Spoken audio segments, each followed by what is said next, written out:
پہاڑی زبان میں اپڈیٹ سنیے۔ OIC دے سیکرٹری جنرل حسین ابراہیم طہا ایک وفد دے نال پاکستان دے 13 تہاڑیاں دے دورے اتے ہفتے کو اسلام آباد پہنچے۔ پاکستان OIC دا بانی رکن ہے۔ OIC دا قیام ستمبر 1969 وچ عمل وچ آیا سا۔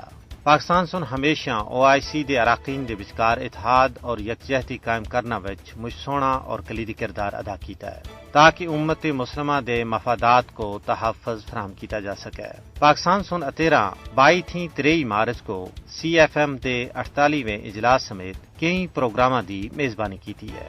پاکستان سن ہمیشہ OIC کو کشمیر اتے سیاسی حمایت واسطے ایک اہم فورم دے طور اتے دکھیا ہے۔ OIC پاکستان دی سلامتی اور استحکام کو لاحق کسے بھی خطرے دے خلاف ہمیشہ پاکستان دے نال کھلی رہی ہے۔ OIC مسلمانہ دا وہ عظیم پلیٹ فارم ہے جس سن انٹرنیشنل سطح اتے کشمیریاں اتے ہونے والے مظالم کو روکنا وچ اپنا عملی کردار ادا کیتا ہے۔ OIC اپنا ہر اجلاس وچ تنازع کشمیر اتے گل کر رہی ہے اور اس حوالے نال مجھ ساری قرارداداں بھی پاس کی جا چکی ہیں۔ OIC دا بیانیہ یہ ہے کہ مسئلہ کشمیر کو اقوام متحدہ دی قرارداداں دے مطابق پرامن طریقے دے نال حل کیتا جائے، جس اتے بھارت کو مایوسی ہوئی ہے کہ اس دے سیاہ کرتوت چھپانے دے باوجود بھی چھپ نہیں سکے۔ پاکستان سن ہمیشہ کشمیر اتے OIC دے رابطہ گروپ دے اجلاس بلانے وچ اہم کردار ادا کیتا ہے۔